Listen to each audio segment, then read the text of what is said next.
Hey, it's Kellen, and today, you guys, you got me alone, but I am live with our guest in Everett, Washington. Everett, Washington, yes, a business owner from Everett. This is our first one from Everett, Washington. Amelia is her name, and she owns Nubian Pride Services, which is a janitorial services. Amelia, welcome.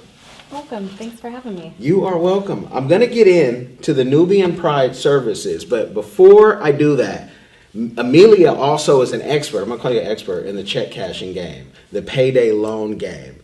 And collections. But you've done it all, haven't you? I did the payday loans for about a year. It was kind of I'm going to take a little break from collections. But collections is where I've spent the last 13 years of my main career.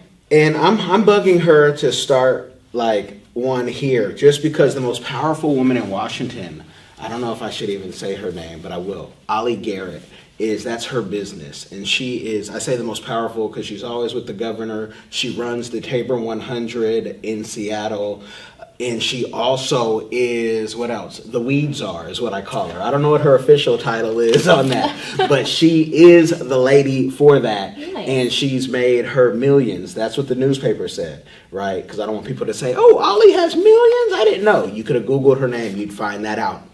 But she's the Weed Czar. Talk to us about that aspect before we get into the Nubian Pride of the collections and the payday loan. And do you see black people doing it ever? Owning, not really. I mean, in the time that I've done collections, I've always had white bosses. The business owners were always white. Had a couple of people of color that were management, but not very long term. In the time that I was doing the check cashing and payday loans, it was a big company that I worked for. It was white owned. My manager was white. All of the other store employees at different locations that I knew of were white. We really didn't have...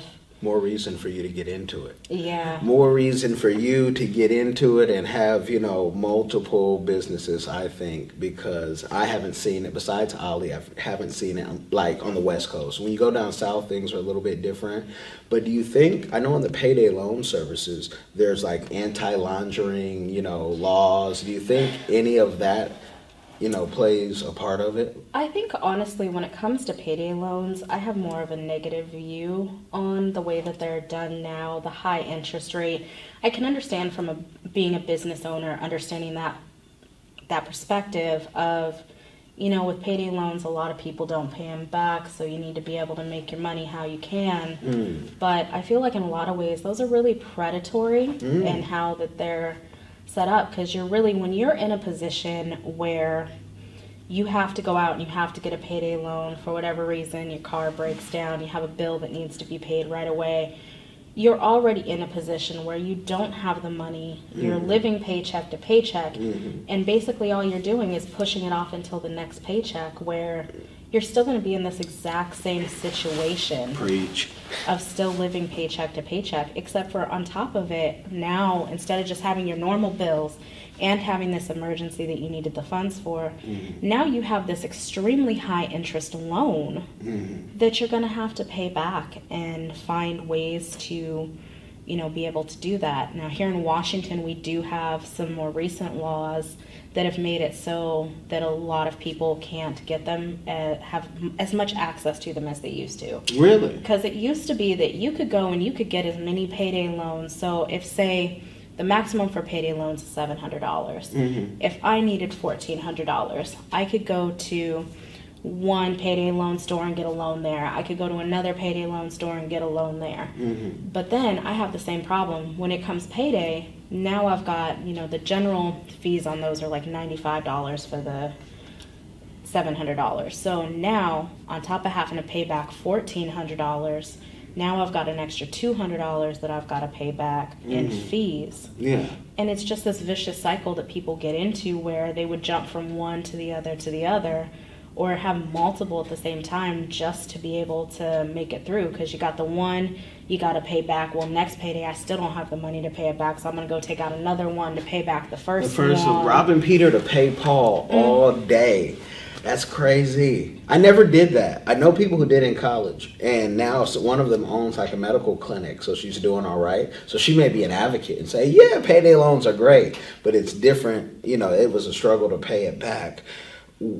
With that, have you seen the new apps like Dave and other things that will give you like $100? Like, give us $100, or if you work today, you can get paid today, and then they basically take your paycheck. Have you seen those things? I've seen them. I haven't really dabbled much into those because Okay. I've try to stay away from that stuff as much. You know, being in the collections industry, I try to be a lot more responsible. I'm still a consumer. I still, for a long time, was a single mom. Still trying to, get through. So I know how that living paycheck to paycheck can be. And I try to just stay away from those traps. Okay. But even in collections, let's talk about that. That's cutthroat too, because you seem too nice to be like, hello, so-and-so, you owe money, because people are hanging up, cursing you out, crying, and doing all that, giving you sob stories. So, I mean, what approach do you take? Is it hey, you're a scumbag, you need to pay us back because you didn't have to have a platinum card knowing you didn't have platinum money? I mean, how do you go about it? So for me, I had a big turning point when I first started in collections. So how I got started in collections was, I was 18, I was in college, I was working a couple of different fast food jobs. I had just aged out of foster care.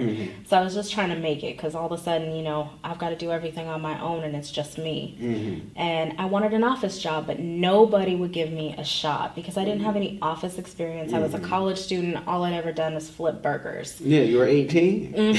Yeah, exactly. And most office jobs, they want you to have some office experience. So I had started out, I went on this job interview. I lived in Tacoma.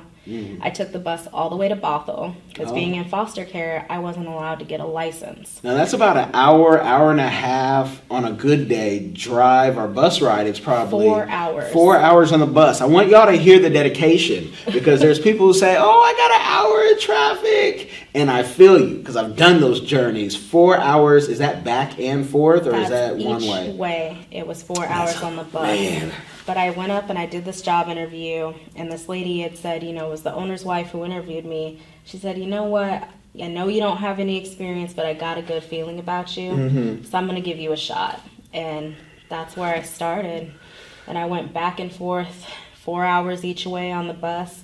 Had to stay with my grandpa on one night of the week up in Linwood so I could still make it to work on time because the buses didn't run enough on the weekend until I could get a car. It took me about a year before I could get a car and get a license to go back and forth. But it started with that, and at first I was horrible at it. I bought every sob story. Anybody fed me. I just, I felt horrible about even doing the job because it just felt like this thing where I'm pressuring these people that don't have the money to be able to pay it. And then it was the end of the month, and it was about my first month on the phone. We're month end and in collections. That's always the push. You want that month end money. Let's get it all in before the end of the month for your commission.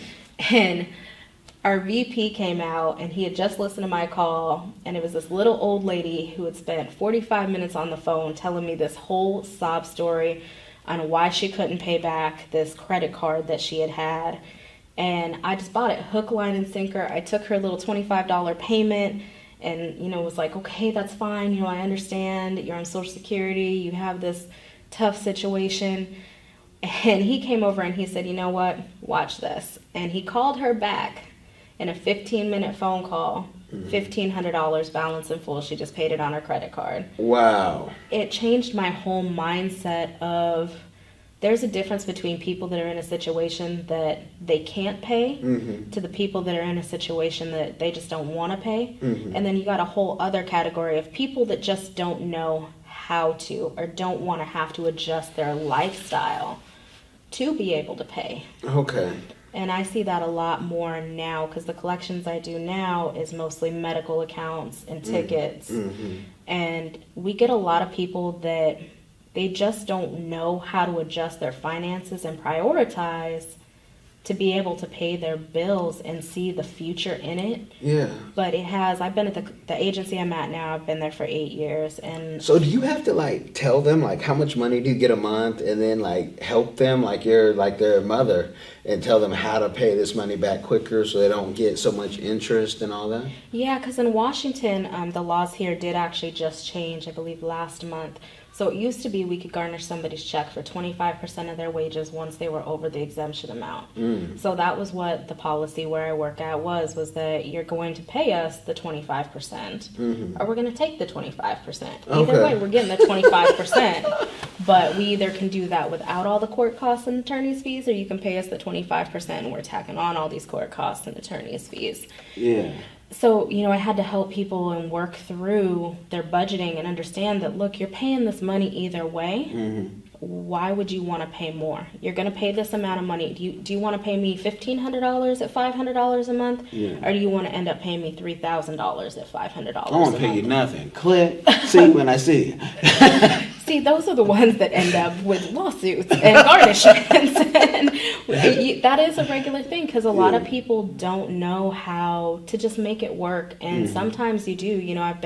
I tell people that I'm working with all the time that I get it because I've been there, being a single mom, having a child with special needs.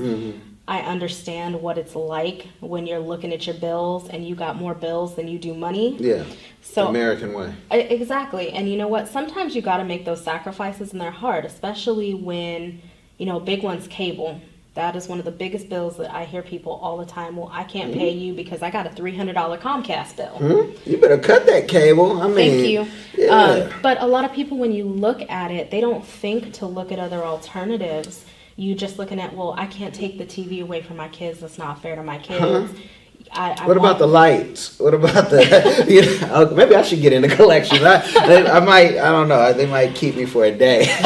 My mouth might be too slick. I have that problem sometimes. It really, I'm a real big believer in the energy you send to me is the energy you're going to get back. So you're going to decide how we're going to act on this phone call. Yeah. But you got to learn how to just work with people and understand it's a high pressure situation. It's high stress because it's stress for them too. Not being able to pay your bills and having this lingering over you is really stressful and really hard. Some people could give a dang. I won't say names, but if he listens to this, he'll know. I've had mentors of mine make buku's amount of money. We all made money, but they made buku's amount of money, come back with the Mercedes red drop top in, of all places, down south. I almost said the name. And I've seen it where, wait, what about Sally Mae and all your other bills? I'm on the highway. I'll see you when I see you. Some people are so comfortable, they don't care. It's like, and I've asked them to this day, do you pay Sally Mae? For what? You don't have to pay her. And so some people don't care. So I'd be ruthless probably in collections. See, and that's the mindset you do. You are going to get those people. I'm the only one at the agency I work with. I handle the business collections as well. Okay. So on top of dealing with your average consumers, I deal with business owners that haven't paid your bills. Yeah. I get a lot more of that attitude. They got an excuse for everything. They've got tell you how much money they do have at the same time telling you why they're broke. Yeah, exactly. Or not even, or just that I don't agree with. I don't think I should have to pay this for whatever reason. I wasn't happy with the service. Yeah. I wasn't, they did X, Y, and Z, but they didn't do A, B, and C that I wanted to. Well, you still got to pay for X, Y, and Z that they did do. Yeah. They're not charging you for the A, B, and C that they didn't do. Yeah. Here's what you're being charged. This is what you need to pay. And the judge would agree. Exactly, and that's what it comes down to is that, everybody's got a reasoning on why and how they justify things and why they think that, they shouldn't have to pay or they just don't care. But for me, when it comes down to not wanting to pay, it's a difference when you can't pay and you're trying to figure out how to do it. That's a completely different mindset. I think these people that get into this mindset that they feel so entitled that it's okay to steal, it's a problem. And that's exactly what you're doing when you make these choices, not to pay it back or not to even make an attempt at it is, a lot of people don't see it that way, but that's what it is. It's theft. You can't, you walk into the car dealership and you get a car and you don't pay for it. Now that is theft, but give us some game on all of us who are still paying on our Sallie Mae loans that then get transferred to Navient, they then get transferred to wherever, where I almost feel like they're stealing because they gave you, whatever the amount of money, and then they've tacked on so many fees, and if you miss one thing go wrong and you're trying to, get your income sensitive stuff. Oh, I remember those days. I'm like, oh, you need to do this when you actually could have did something else. Instead of this forbearance, you could have did, this. What can we do for those type of loans to say, and I've heard this with private loans, you can negotiate and say, hey, I know I owe $200,000, I got $100 for you, take it or leave it, and they'll take it, kind of like credit. You guys will, sometimes take a settlement. And that is sometimes too, because that is a big misconception that I get a lot in collections, is a lot of people don't understand there's a difference between a debt buyer and a collection agency. So where a lot of times people have the authority to, I'm going to settle this for pennies on the dollar, or a debt buyer. But not all collection agencies are debt buyers. In fact, most collection agencies do not purchase debts. Really? All of the agencies that I've worked for, none of them were debt purchasers. We just collect on behalf of our clients and are paid a commission for that. Okay. So they're two different industries, and a lot of people don't understand that. Well, Dave Ramsey doesn't tell us that when we're listening or watching. That's why, It is, and there's a lot of misinformation out there. There's a lot of these scams. Another big, I call it a scam. It's these big, credit repair companies. There's one right now, I won't name names, but you can look up lawsuits on credit repair companies, and there's actually a couple of different ones right now that are being sued by the federal government because of their false information, as well as being sued by collection agencies because they're causing issues not just for the agencies but for these consumers. So what's happening for a lot of people is they're going out and they're hiring this, like national debt relief is a big one. They're hiring national debt relief. They're paying them money every single month to help them repair their credit, negotiate their credit, and set up payment arrangements.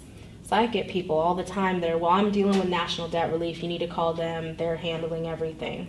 And then they end up getting sued and they don't understand why. Well, what national debt relief and companies like that do is you're paying them a monthly fee, which one is more money you could have been paying towards your bills to get them paid off faster, but you're paying them a fee to do what you can do yourself. So they're paying your bills, they're negotiating on some of your bills, but the payments that they are sending don't necessarily meet what the agency is willing to accept. So for example, if you're working full time and you're 20, in Washington it did just change last month, now it's 20% instead of 25 like it used to be, that you can be garnished. If we're looking at it and 20% of your wages is going to be $700 a month and national debt relief is only sending us 25, a lot of people have this misconception that as long as they're paying something, that they cannot be sued, they cannot be garnished, nobody's going to come after them. That is not the case. We sue and garnish people all day long that are sending little payments, because the fact is that our job is to collect for our clients that have already given you opportunities to make payments. Before it came to us, we tried to work with you and set up payments, but it's got to be something that's reasonable. But what about the student loans? Give us tell us Navient and Sallie Mae will take, if we owe 20, that they'll take 10 or 15 because of the fees. I mean, student loans are different because even when you they're always there. But is there a trick, you being in the business, where you could say, I would do this if I owed, let's say, $100,000 or more? Student loans are something I don't have experience in collecting on. I do have experience with them as a consumer. I can tell you that the most important thing is do your research. I mean, that's what I did. I had to go in and do my research. I had gotten in a situation at one point where my student loans had gone into default. I was fighting a bunch of them because I was young and I didn't know any better, and the law says that you can't sign a contract until you're 18. Well, I had started college at 16, so I had loans from before I was even legally an adult. I was still a ward of the state when I had gotten a big chunk of money, so I didn't have that understanding of what I was doing at the time and taking those out, or even the understanding of how to manage finances or money or any of that at You that just point. gave some game though. So if you do college early, were you able to just say this contract's null and void? I tried to fight that and argue with him. It really came down to, I could have gotten an attorney and I probably would have won on those grounds because they did, it was, at that point it was before a lot of these changes in the lending laws. And I was able to get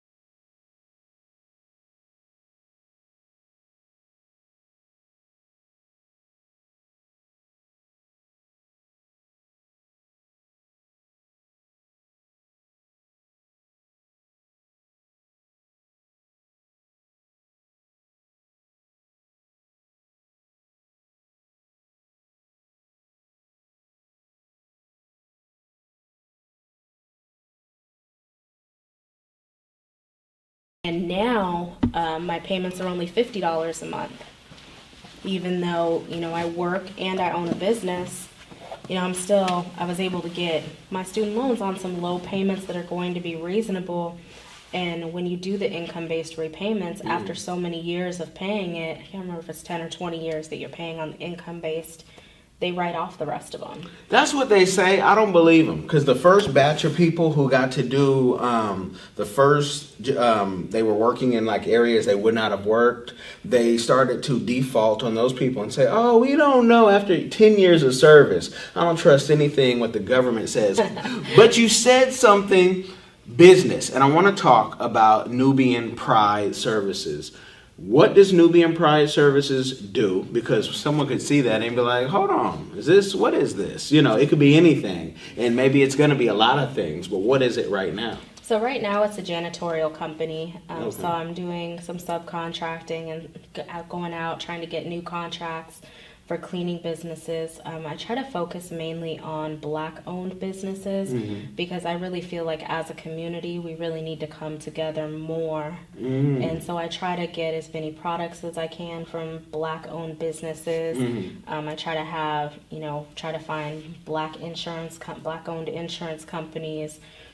Basically people in general that I'm doing business with, I want to keep that money in our communities versus, putting that money out there for these capitalists that already are rich. I feel like, a lot of us haven't been trained on how to handle money and how to manage and, really a big thing is where we put our money, especially like when you look at the Asian communities out there and how they handle business. Yeah, they do business with each other. I mean, all day. And no one ever says anything like, oh, that's racist. Because someone could hear you and say, why are you only focused on Black-owned businesses, focus on everything? But charity always starts at home, at least in theory.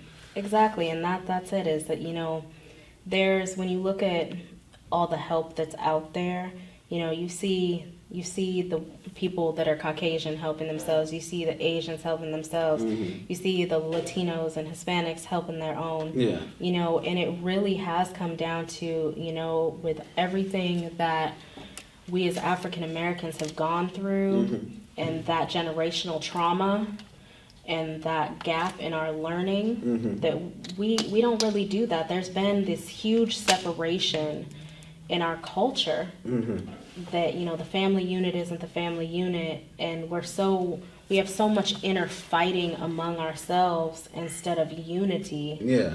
That I feel like we really need to bring that unity back to our communities, and that's really important to me, is being able to help other African American people and be able to help bring that unity and supporting each other, because that support is a huge deal.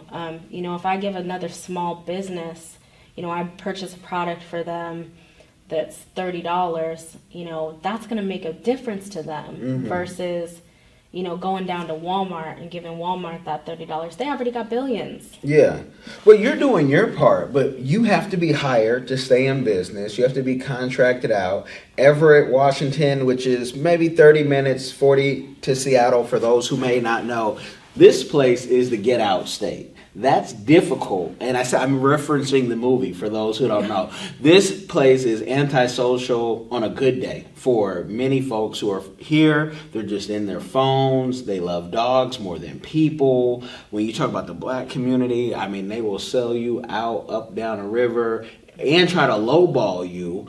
And people will say, oh, that happens in my community. All communities do this. You guys just sometimes don't know enough Chinese people or Latino people. All people do these things. But in our community where we're a minority at 13%. We don't have all the businesses, even though more and more like ourselves are making businesses. How do you deal with staying afloat with black business? Because what it takes to clean, are you doing commercial and residential or just? Right now I'm doing commercial. Okay.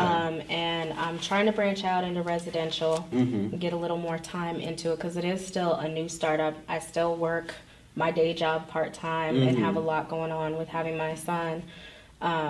So I do plan on branching out and doing more residential, getting more employees in, because that's a big thing too, especially on the employee front, is that, it's really, for a lot of our people in our community that have had incarceration, have had, issues in their past, we know, people of color are more likely to be charged with felonies versus misdemeanors. They have different plea agreements that are granted to them. So finding jobs is harder. Finding housing is harder. So are you hiring black too? I try to as much as I possibly can. I know it is a small community here in Everett, as well as I actually live up in Mount Vernon, which is another 30 minutes north of here. And that community is even smaller for our people. So how do you hire black, and how many people do you have now? Because even like Ezel's Chicken and Heaven Sent, the owners have told me it is hard to get black folks to do work. And I even know guys, Hispanic guys, who want to hire for construction, but, you have to be on the up and up. They're not trying to get, cheap labor, illegal labor, and they're like, Kellen, nobody wants to work. I'm hiring $30 an hour. How do you find people to work? Right now, I've been blessed that, it's been friends and family. Okay. I've tried to hire out, a big thing that I've run into is, in the cleaning business, we get paid monthly. So for a lot of people that have gotten into this, I want to get paid every week, I want to get paid every 2 weeks, that's the biggest struggle that I've had, is a lot of people aren't willing to take a monthly paycheck. Okay. And it is a lot of work. So you need a payday and a loan just for your employees. You need to do like Rockefeller. You work here, you can buy your materials here. I'll loan you some money right here. Yeah, I hope to someday be at that level. Not quite at that level yet. Not quite at that level yet. I mean, right now I'm loaning to myself out of my savings sometimes. Okay. So, it's not always easy, but it's trying to find those employees. I'm definitely encourage people to apply because, we have openings and we're trying to get people in. I contract a lot with my grandpa that owns Tourist 3C Services. He's owned that company for years, I think over 20 years now. And so he's been doing this a very long time. Okay. And has that experience. And he's kind of running into the same thing. It's hard to find consistent employees that, want to stick around and want to work hard. Want to work at all. Shoot. People don't want to work. Everybody wants to be an Instagram model. They want to be an influencer, which is cool. I mean, I get paid from influencers, so I'm happy. But it's more than a job. It's a purpose. It's a calling to make sure people get what they're supposed to get. It's not like we're just, and people say, oh, but Kellen, what about that influencer who is this, that, and the third? It's really about organizing people who need to be organized. It's like working with, when I used to work with children with addiction, I'm just trying to make sure everyone's safe and can get right, and I find the same skills. But Nubian Pride Services, we're working on a website, people, for Nubian Pride, and they can type in Nubian Pride Services on Facebook. But is there an Instagram? Because you are a millennial, so is Nubian Pride on Instagram yet? Not yet. It will be tonight. By the time they hear it, it'll be there. So you guys can go see Nubian Pride Services and get it, because you got to be on Instagram. You got to make it fun. Snapchat, all that good stuff. I'm just new to Snapchat. I just started with Snapchat about 2 months ago when one of my partners got kicked off of Facebook. So that was our only social media now. Okay. Because Facebook and Instagram are together. So if you get kicked off of Facebook, you're kicked off of Instagram too. Yeah. You know, too many of those. He must have been talking some pro-black stuff on Facebook, and then yeah, that'll get you. Yeah, every time you gotta go. Not you. You're not welcomed here. Snapchat, and you got to have a business one and a personal one. You got to, separate it, because you'll be doing too much on the personal. And like, yeah, we having fun. And then folks will say, wait, I thought this was Nubian Services. Because we like to get the game, but we like to give it. And so myself and my co-host that I don't have with me, but I'm the old head of the group. So it's all about the market. If you want to hit the black community here, you could probably do it in 3 months, because it's so few people. From the restaurants that are around the corner in Everett to, in Mount Vernon. I haven't been up there. If there's something to see, tell me to come check it out. I will come check out Mount Vernon. I'll bring my this is my body cam, one of my body cams, and we'll do a whole episode of Mount Vernon black community if there's something to see. But in Seattle, I don't find things sometimes. I'm like, there's a lot to see, but when you've been here for, I say, over 4 or 5 years, you're like, okay, this is normal. And what I find is that black folk here don't like black folk for the most part. I've found that a lot, especially being mixed. Mm-hmm. I get it from a lot of people. When I really got more in touch with my heritage and being as pro-black as I am, Mm-hmm. is I hear from a lot of people, even in my family, but, you're part white too. So Mm-hmm. how? But the world doesn't see you like that. Exactly. You never get that white privilege ever. You'll never get it. I've asked from my siblings, you don't get that. People see you Mm-hmm. as a minority. Okay, if they don't know you're black, they're gonna say you're Mexican or some type of Spanish, or you're Mm-hmm. this or you're that. But the community, it's hard to get them in line, because even the organizations that we've created fight against each other, and so. I like to shame people, because I'm like, and I do it not just to black folk, I do it to everyone. I'm an equal opportunist shamer.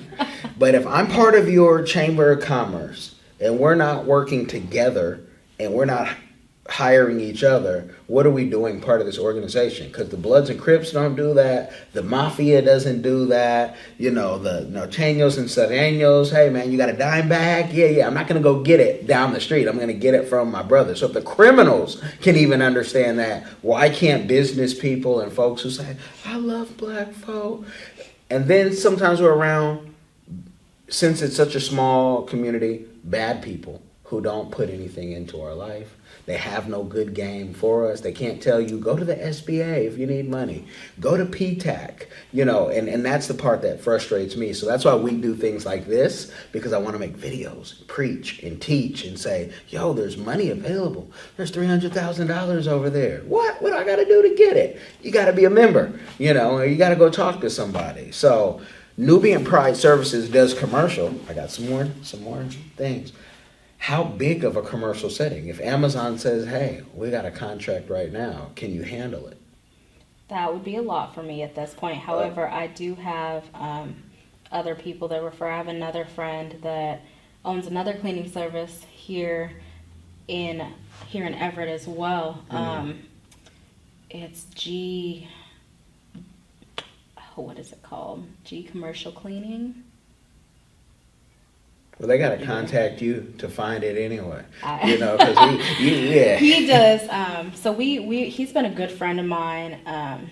His name's Derek. He's been a great friend of mine now for some years. He actually used to be in the music scene. Okay. Around here, Young Heavy. And now he's a businessman. His company's doing some really, really big things. Mm-hmm. I'm working hard to get on that level. Okay, yeah. But it'll come. Yeah, I'm gonna get there. I'm gonna be right neck and neck with him. And he's been a great motivation to really push me to do things and go higher. So when I get things that I feel like I'm a little bit in over my head, you have someone that who does the same thing, and you can partner. We need that. I don't know if you remember Voltron. It's a cartoon. It's kind of like Power Rangers, but when one thing was the leg, one thing was a foot, everyone comes together, Voltron! And that's what we need more of. There is no so-called chief. There's just, we're all Indians working towards, this same mission. And that's when we work best. And don't be looking and pocket watching, oh, she got a new chain. I wonder if she, got paid more than I did or something like that. Yeah, it's that community. That sense of community is so important because I have these two great mentors, my grandpa Curtis McKnight, as well as, Derek Grimm, that's really been there to really help me along in my journey, that I always have somebody that I can go to. And my grandpa's one of those old heads. He's been doing things his way for a long, long time. And then I've got Derek, who's really this really new age when it comes to business. He's very, very business smart, business savvy, that, if I need some help in that more new age areas and where to expand and how to do things, I can go to him and help. But being able to have that camaraderie and being able to come together as a community and having those other people that you can go to for help is so, so important. Yeah. That, if I get something where I'm in over my head, I can say, there's no shame in asking for help. Man, preach.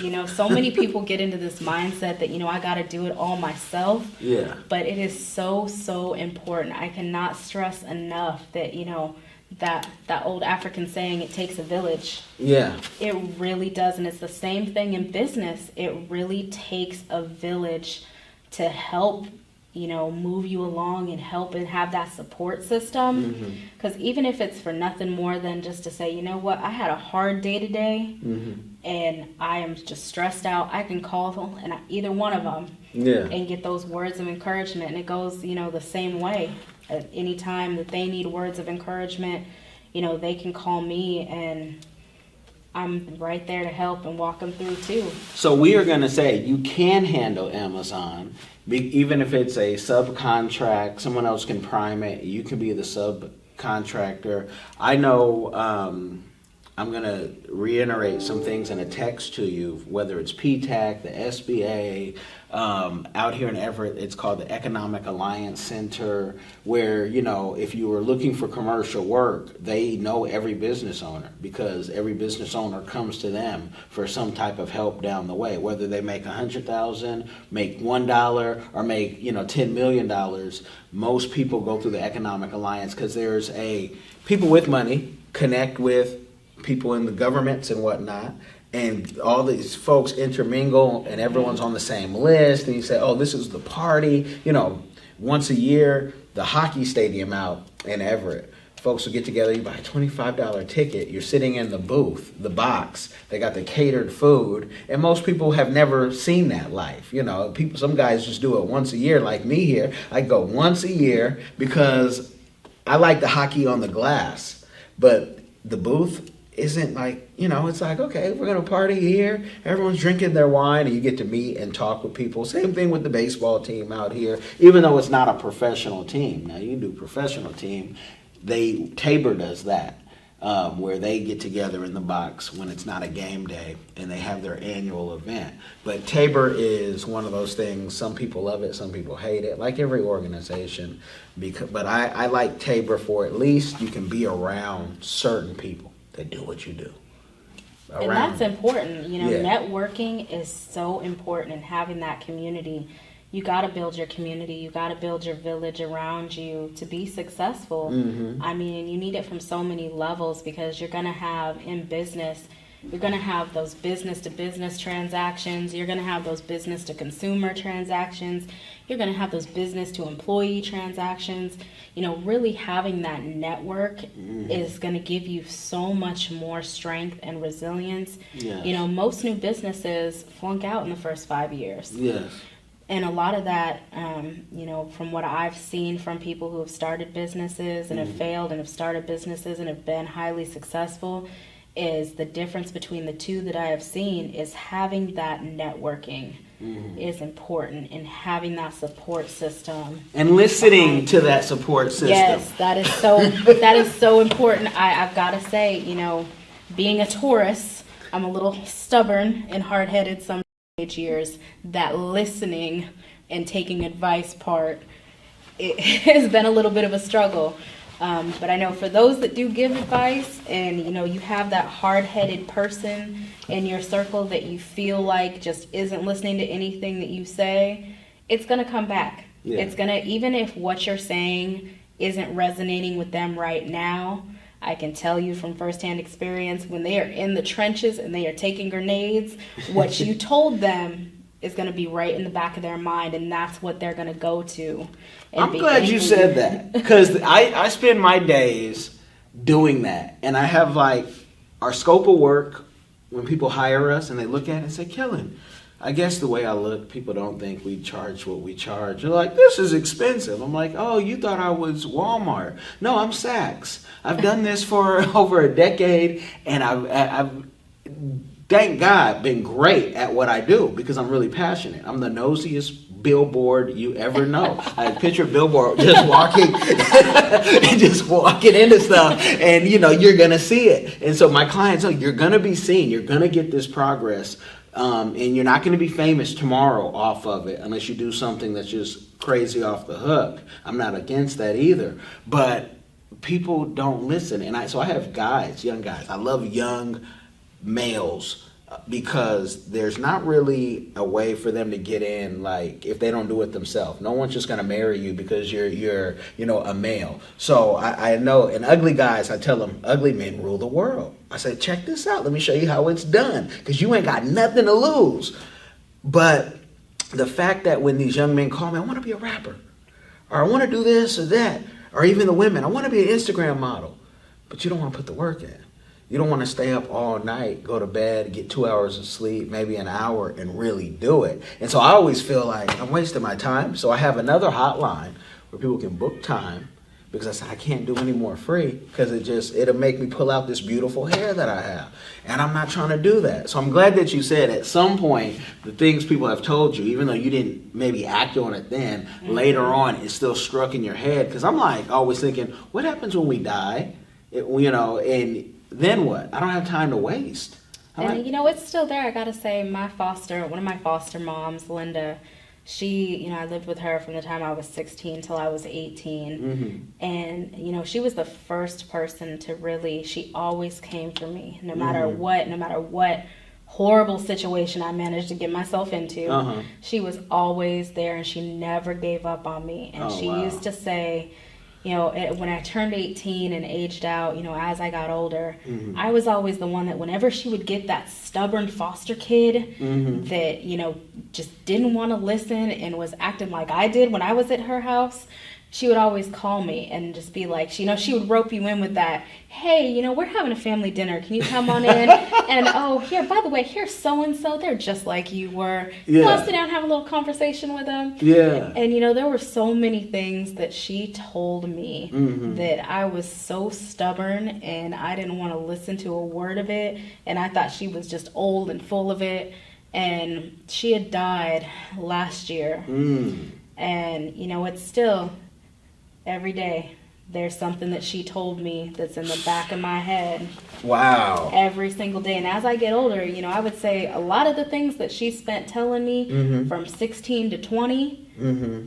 I didn't start using until I was 25, and now I'm 31. Yeah. And I still, every day, there's something that she told me that gets me to just, push through when I'm having a hard time or having a rough day, or just those memories of, when I'm having, when things are going good, but you still, you need that little extra little bit of motivation. Yeah. Those sayings will always be, in the back of your head. I have to ask, because, and I think it may be the final question, but because what you said, then given the information that you got from Linda, Miss Linda, may she rest in peace, what is your community give back in your business that you are doing or that you want to do? And that's a question we ask every guest at the end. So that was just like a perfect segue. What are you gonna do or doing for the community? Well, right now, on top of having my business, I'm going back to school to finish my business degree and then hopefully going on to law school. Okay. Because my ultimate goal in wanting to start this business here and to own other businesses is I want to ultimately be able to help support our community, help be able to employ our at-risk youth, be able to help employ and rehabilitate our people coming out of prison, being able to, once I finish law school, I really want to focus on criminal defense because I really do believe everybody deserves a good defense. And, so many people, especially in our community, are just getting railroaded. Yeah, that's the system. By our system. If you're poor, you're going to get to the floor if you're poor because you don't have money to fight those things. And I know that from experience. If you have some money, things are a little different if you don't have money. Exactly. And this is really for me wanting to springboard and move forward. But it starts with being able to employ people that some people would feel are unemployable. I definitely, that you could work with. Exactly. You got to have those people that that you can work with. And I feel like, in my experiences, those people are going to be the people that appreciate it more, too. Yeah, of course. You gave them a chance. That I've always said, especially these people you see coming out of prison, how do you expect somebody to get out of prison and be able to live a productive life as a productive member of society when nobody's willing to hire them, nobody's willing to give them a place to live? Yeah. And They don't. They don't expect. They expect them to go back because that's how this system goes. And we may have to talk about that in a whole nother thing because what you want to do, there's so many organizations, I know for Seattle that do that. So if you say, man, I want to tap in or I'm looking for that type of labor, for everything negative people say about an organization, I know organizations that they're looking for those people. And sometimes it's hard to find work because I know with staffing agencies, they'll bring in everyone, but once it comes to the company and they do that, we were on the Ban the Box campaign where you don't have to check mark for the state of Washington, but still there's companies that are asking people to check mark. And for us, working with the NAACP on that one, which can't work with the Urban League because they had their issues going and it's like Bloods and Crips. It's like, this group has got $1 million to do this. This group got $140,000 to do this. If they could work together, things could be, put together. But it can't. Again, our people. If you guys can't see me, I want to strangle something. I'm not going to do it to Amelia. but I am going to thank her for coming on and talking about everything she talked about. And that if you see her on again, it's not by, surprise. She has a lot that she wants to do. And you guys know me. I'm going to try to kick her to a path where she can do it. Because I'm out of here in Washington in a year. I can't wait to be down south again and then also be wherever else in the world, wherever God calls. Because I love to travel, but the Florida is calling my name. Fargo, North Dakota is calling my name too, to kind of have two homes in those areas. But I appreciate you coming on. Nubian Pride Services, y'all check it out on Instagram. You'll see her beautiful smile on there, I'm sure somewhere. You'll see the logo and you'll say, okay, that's her. And plus I'll have the information in the description box. So I'm going to ask you, sign off to the people, wave at them right there, Thanks for having me. Absolutely. I really appreciate it. It's nice to get to, come in and commune with other people that have the same vision and are wanting the same things for our community. Thank you for sharing your story and being so open about everything. I just appreciate it. Yeah, absolutely. All right. Make sure I don't get you on the hot mic like Jesse Jackson and be like...